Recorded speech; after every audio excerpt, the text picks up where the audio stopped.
In recent days, U.S. Air Force refueling and transport aircraft have unexpectedly increased their activity. Neutral radar monitoring sources have also identified U.S. preparations for a large-scale airstrike, similar to Operation Nightmare, targeting Iran's for Natanz and Isfahan nuclear facilities on the 22nd of June 2025. Accordingly, 4 KC-135 Star tow tanker refueling aircraft recently flew from Mar Air Force Base in California to Morin Air Force Base in Spain. This Spanish airbase is a major refueling hub for U.S. B-2 A Spirit strategic bombers operating in the Atlantic and Mediterranean. Additionally, 6 more KC-135 Star Tunco refueling aircraft departed from Air Force Base M in California, USA, with 4 flying to an Uye Air Force Base in Qatar and 2 others to Maidenha Air Force Base in the UK. The deployment of such a large number of B-2A Spirit refueling aircraft may indicate that U.S. Air Force strategists are preparing for a transatlantic long-range operation to conduct a follow-up airstrike on Iran.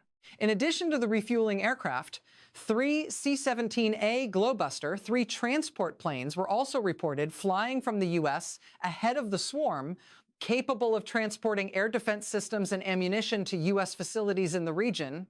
Thus, the total number of C-17A Glowbuster 3 aircraft deployed by the U.S. Air Force in Europe and the Middle East has reached 24.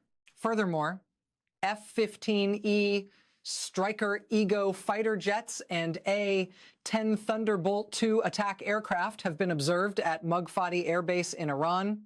This suggests that U.S. tactical attack aircraft may also be involved in an attack on Iranian targets aimed at drawing the Islamic Republic's air defenses. In addition to providing air support for ground forces, the A-10 aircraft can be used to ensure the security of search and rescue operations for air crews in the event that U.S. Air Force aircraft are shot down. Regarding the return of the U.S. Air Force KC-135 Stato tanker refueling aircraft to the previously evacuated Al Udeid Air Base in Qatar due to threats from Iran, this can be explained by 2 possibilities. First, the Americans have reinforced the air defense system there, and now they need to restore combat readiness before launching a surprise attack on Iran. Second, the Americans could lull the Iranians into a state of complacency, implying that the acute phase of the crisis has passed and there is nothing to fear while the B-2 Spirit aircraft conduct an attack. However, it's important to remember that President Donald Trump is also deploying his Navy near Iran. A carrier strike group led by the aircraft carrier CVN 72 USS Abraham Lincoln continues to move from the East Sea of the Indian Ocean and is expected to appear in the Arabian Sea between now and the 25th of the month.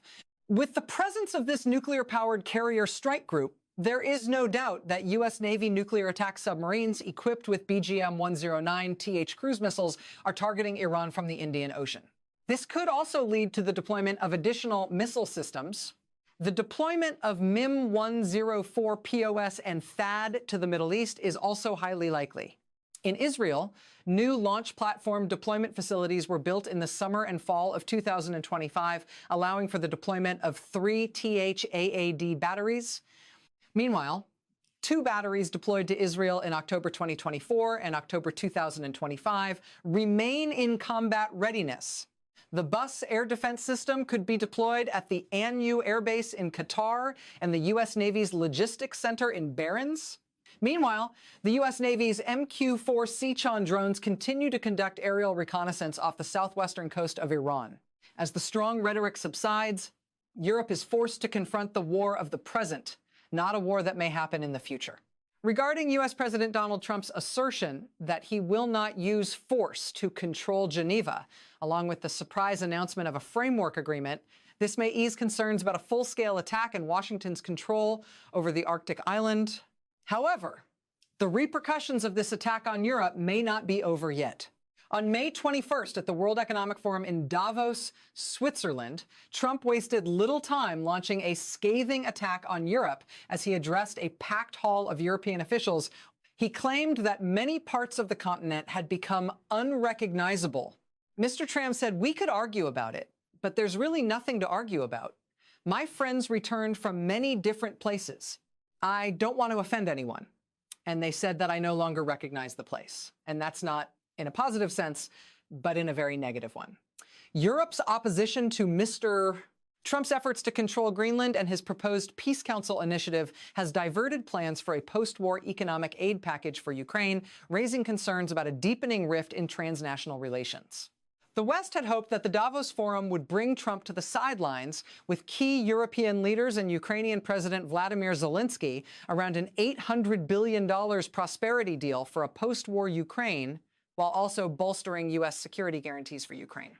That didn't happen in his speech, which lasted over an hour, as Trump repeatedly mentioned Zelensky and French President Emmanuel Macron as if they were in the audience.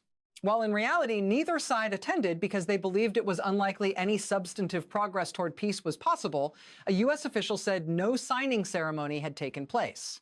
Another official said Europe could not simply ignore the U.S. president's actions regarding Greenland while simultaneously trying to push for progress on other issues linked to Trump, such as Ukraine.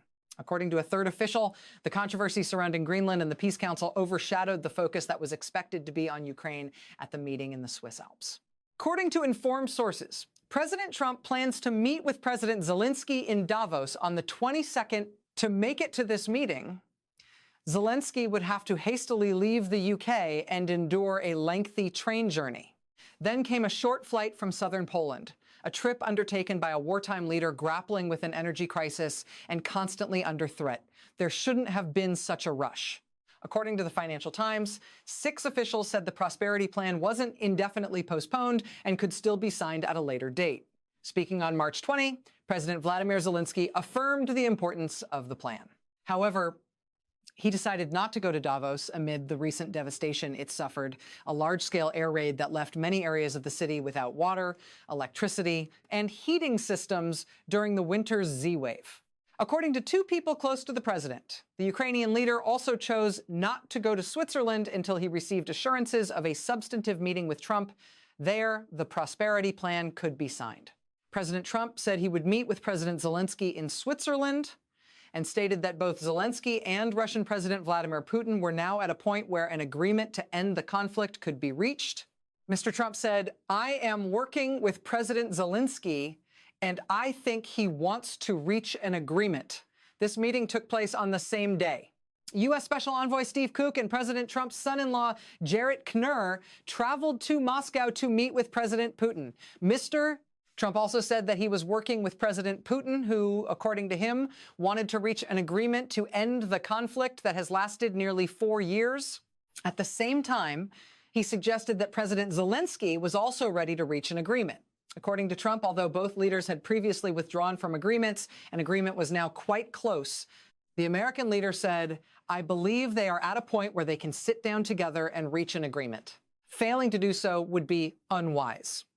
According to observers, the chaos of the past week has severely diminished, or even eliminated, the already fragile chances for a substantive peace agreement. In his speech in Davos, Switzerland, on the 21st, U.S. President Donald Trump dismissed Ukraine, stating that a vast and beautiful ocean separated the U.S. and Europe and that the U.S. had nothing to do with Ukraine. Trump said, "I'm talking about NATO and Europe. They have to worry about Ukraine. We don't. America is far away. We have a big, beautiful ocean separating us. We have nothing to do with that." In recent months, President Vladimir Zelensky has made it clear the need to maintain the peace process to advance existing draft documents, thereby demonstrating that Ukraine is flexible, willing, and genuinely wants to achieve results with U.S. Envoy Steve Cook. The latest version of the agreement, drafted in late December 2025, still leaves several key issues open, suggesting that any peace agreement reached will likely remain on the same front line as it is currently. Meanwhile, any mission or territorial exchange, however small, would require a referendum in Ukraine. Some areas of Donbass currently controlled by Ukraine could be converted into special economic zones. However, beyond those territorial issues, Zelensky said that the proposal to share control of nuclear power plants with Porosa under a tripartite model involving the U.S., Russia, and Ukraine remains a major obstacle. However, the chaos could also work in 2 ways. The deals Trump is seeking in Ukraine require the KF to believe that its missions will not leave the country vulnerable in the coming months. Similarly, Europe needs to feel that relying on Washington as a mediator and security guarantor is genuinely beneficial to them. Europe's options without the U.S. are bleak and fraught with uncertainty. However, Ukraine has weathered the horrors of last year, and its lines of defense have not crumbled. Many European leaders did not meet with Trump in Davos, a sign that Europe's tolerance is not limitless. Similarly, Trump's term won't last forever, and midterm elections could slow the White House's almost unchecked surge of power. According to observers, the U.S. under Trump balanced its allies. However, Washington is now threatening to use military force against much of the Western Hemisphere, while also harshly criticizing Europe. Some analysts argue that it's crucial to understand that making America great again doesn't mean making America great in isolation. Progress toward a deal on Ukraine in Davos has not been ruled out. However, the pro-Ukraine coalition has perhaps just experienced its most turbulent week since the outbreak of hostilities, witnessing the U.S. leader, instead of seeking a settlement, focus on a plan to acquire Greenland with limited economic and strategic benefits. The U.S. president has threatened to impose tariffs on 8 NATO allies in Europe after they decided to send troops to Greenland, part of Denmark's Arctic, for a military exercise. This move triggered what European officials described as the most serious transatlantic crisis in decades. When it came to the Greenland crisis, an event that prompted the bloc to pledge a response if Trump carried out his threat, a senior EU diplomat commented that the atmosphere had changed. He crossed a line that we can no longer treat as normal.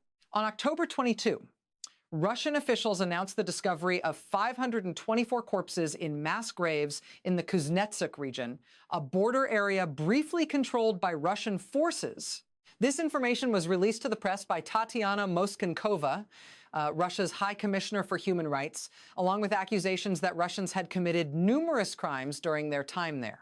According to the Russian side, Ukrainian forces launched an offensive in the region in August 2024 and initially achieved some results. The KF then described this move as aimed at putting pressure on Moscow and gaining an advantage in subsequent negotiations. However, the operation quickly stalled as Russia gradually pushed back Ukrainian forces before declaring complete control of the region by April 2025. Moskankova stated that Moscow has mobilized all resources to search for civilians affected by the fighting. Since August 2024, a total of 524 bodies have been found in mass graves. However, she did not specify their nationalities or identify them as soldiers or civilians. According to figures released by Moskankova, 2,173 people were registered missing during the fighting in Crimea. Of these, 1,378 have been found, 452 are still being sought, and 343 have been confirmed dead.